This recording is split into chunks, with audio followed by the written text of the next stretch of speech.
बाळासाहेबांच्या तमाम शिवसैनिकांना तुमच्या ह्या अनिश गाढवेचा, बाळासाहेबांच्या या कडवट शिवसैनिकाचा मानाचा जय महाराष्ट्र। अजूनही शिवसेना एक वादळ। शिवसैनिकांनो, आपल्या हक्काच्या या माध्यमाला सबस्क्राइब करायचं कुठेतरी राहून गेलं असेल तर तुम्हा सर्व शिवसैनिकांना पुनश्च कळकळीची विनंती करतो, आता ताबडतोब शिवसेना एक वादळ आपण सर्वांनी लाखोंच्या संख्येने सबस्क्राइब ठेवा। उभ्या महाराष्ट्राच्या कानाकोपऱ्यात आपल्या शिवसेनेच्या ज्वलंत विचारांना पोहोचवणाऱ्या या माध्यमाला आपण सर्वांनी मिळून मोठं करा, ही नम्र विनंती करतो।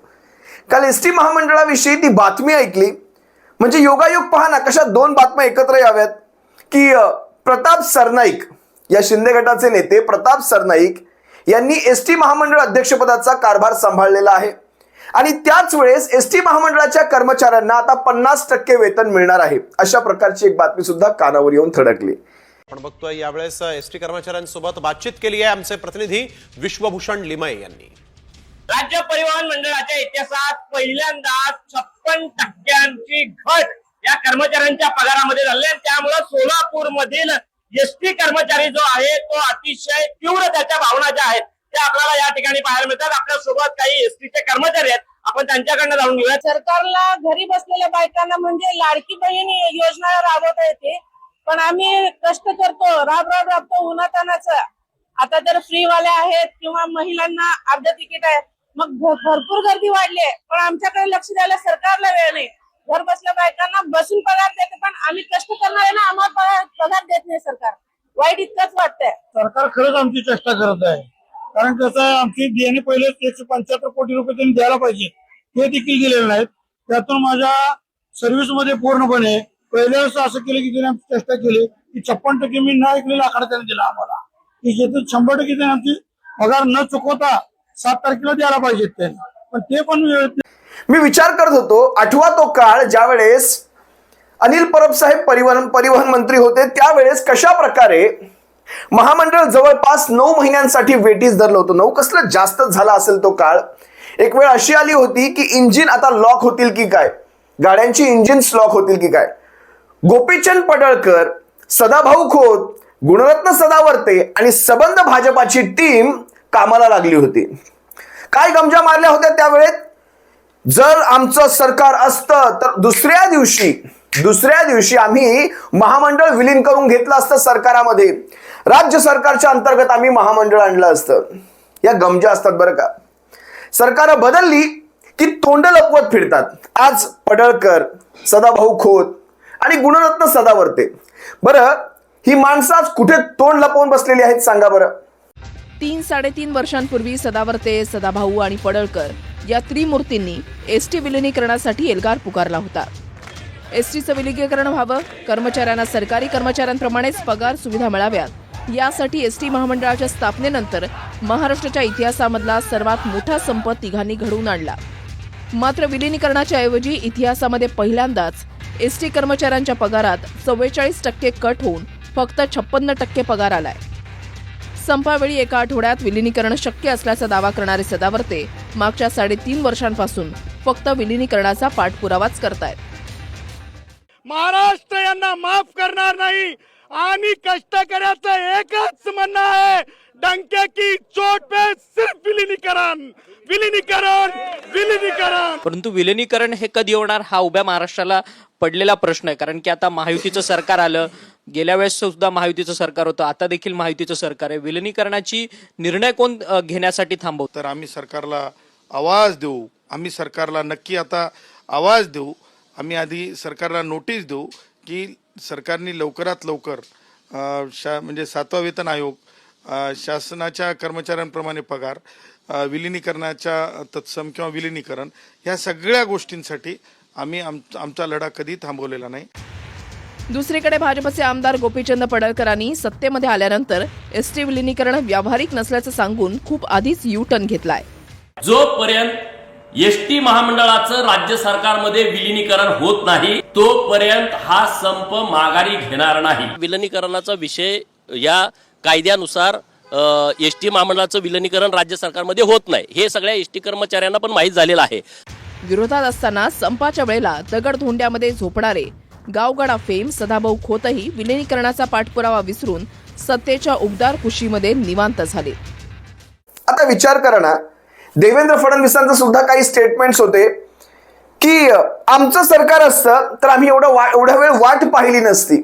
काही व्हिडिओ आहेत ते दाखवतो, पहा. एसटी कर्मचाऱ्यांच्या प्रश्नी खुद्द मुख्यमंत्र्यांनी हस्तक्षेप करावा अशी मागणी केलेली आहे विरोधी पक्षनेते देवेंद्र फडणवीस यांनी. त्यांनी त्या आशयाचं पत्रच मुख्यमंत्र्यांना देऊ केलंय. अनियमित वेतनामुळे एसटी कर्मचारी तणावात आहेत, कुटुंबियांसमोर आर्थिक अडचणी आहेत. मुख्यमंत्र्यांनी कर्मचाऱ्यांना दिलासा द्यावा असं विरोधी पक्षनेते देवेंद्र फडणवीस यांनी म्हटलंय, तशी मागणी त्यांनी केली आहे.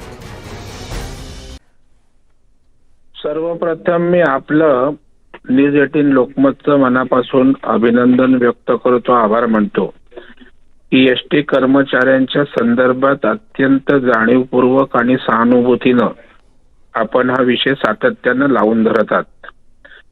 मागच्याही वेळेला पगार दिला, त्यामध्ये आपण मांडलेली भूमिका महत्वाची ठरली. एक गोष्ट खरं आहे की इतर राज्यातल्या सगळ्या सरकारी कर्मचाऱ्यांना पगार वेळेत मिळत असताना हे स्वायत्त एसटी महामंडळ असल्या कारणानं सरकार जबाबदारी घेत नाही. त्या कर्मचाऱ्यांची सातत्यानं मागणी आहे की आम्हाला सरकारी कर्मचारी म्हणून ट्रीट करा, शासकीय सेवेत सामावून घ्या, परंतु त्या ठिकाणी ते केलं जात नाही. आणि एसटी कर्मचारी हा अत्यंत दयनीय अवस्थेत जीवन त्या ठिकाणी जगतोय.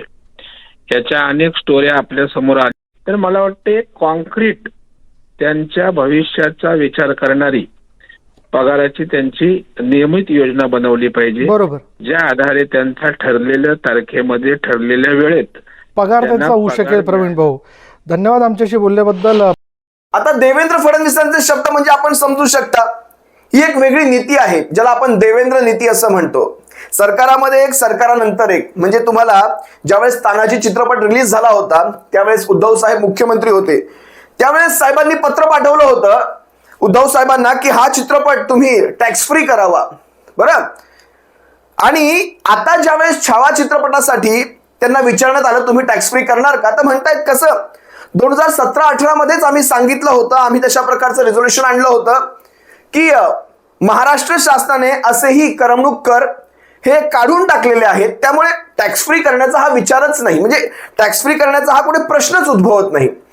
मग 2019-20 मध्ये ज्यावेळेस तान्हाजी चित्रपट आला होता त्यावेळेस आपण ते पत्र उद्धव साहेबांना का बरं लिहिलं असावं? म्हणजे हा किती दुतोंडी माणूस आहे, विचार करा. छत्रपती संभाजी महाराजांचा पराक्रमी इतिहास भव्य स्वरूपात उलगडणारा छावा चित्रपट बॉक्स ऑफिसवर तुफान हिट ठरतोय. छावा चित्रपटाला प्रेक्षकांचा तुफान प्रतिसाद मिळत असून राज्यातील अनेक भागात छावाचे शो हाऊसफुल होत आहेत. दरम्यान चाहत्यांकडून हा चित्रपट करमुक्त करण्यात यावा अशी मागणी करण्यात येते. चाहत्यांच्या याच मागणीवर मुख्यमंत्री देवेंद्र फडणवीस यांना छावा चित्रपट करमुक्त करण्यात यावा अशी मागणी होत आहे असा प्रश्न विचारण्यात आला. त्यावर मुख्यमंत्री देवेंद्र फडणवीस काय म्हणाले तुम्हीच पहा. सध्या छावा सिनेमाचा फार जोर दिसतोय. मागणी होते की हा सिनेमा टॅक्स फ्री करावा. राज्य सरकार त्या बाबतीत काही विचार करेल. मोठ्या प्रमाणात ही मागणी होतीये की हा सिनेमा टॅक्स फ्री करा. पण मी आपल्या माध्यमातून महाराष्ट्रातल्या जनतेला सांगू इच्छितो की इतर राज्य ज्यावेळेस टॅक्स फ्री करतात त्यावेळेस जो करमणूक कर आहे तो एंटरटेनमेंट टॅक्स त्या ठिकाणी माफ करत असतात. महाराष्ट्राने 2017 सालीच निर्णय घेतला आणि महाराष्ट्रामध्ये करमणूक कर हा आपण नेहमी करता रद्द केलेला आहे. त्यामुळे आपल्याकडे करमणूक कर नाही आणि म्हणून अशा प्रकारची माफी देण्याकरता तो करच आपल्याकडे नाहीये. पण देवेंद्र फडणवीस यांच्या प्रतिक्रियेनंतर सोशल मीडियावर फडणवीसांचंच एक जुनं पत्र व्हायरल होतंय. ते पत्र काय आहे तर जानेवारी 2020 मध्ये तानाजी मालुसरेंच्या जीवनावर आधारित असलेला तानाजी चित्रपट रिलीज झाला होता.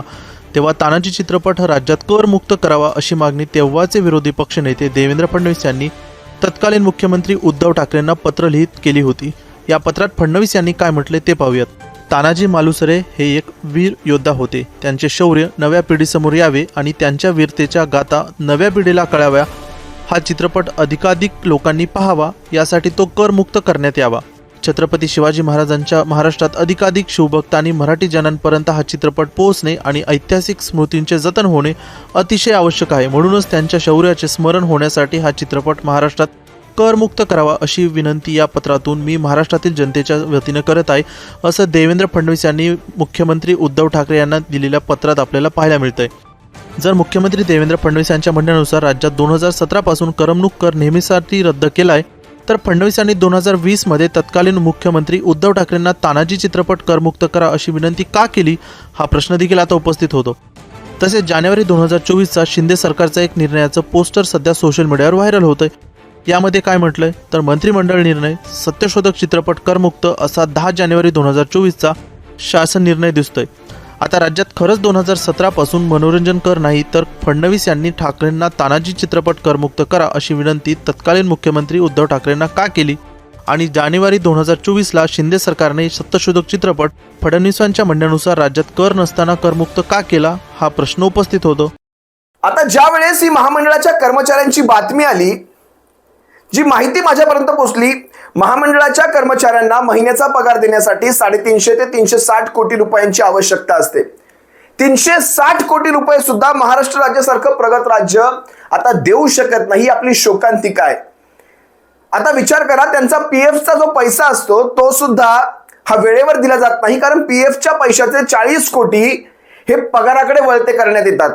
आणि एवढं करून सुद्धा पगार किती दिला जातो पहा. कर्मचाऱ्यांचा पगार 56% दिला जातोय आणि सुरक्षा रक्षकांचा पगार 50% दिला जातोय. बरं, अप्रेंटिसशिप करणारे ज्यांची निवृत्ती झालेली आहे त्यांचं निवृत्ती वेतन जे असतं त्या सगळ्यांना शून्यावर ठेवलेलं आहे. त्यांचा अजूनही कुठलाही निर्णय नाही. मागे मला वाटतं ते भरत गोगावले आले होते, त्यांनी काय निर्णय घेतला होता माहितीये तुम्हाला? हवाई सुंदरी आणण्याचा.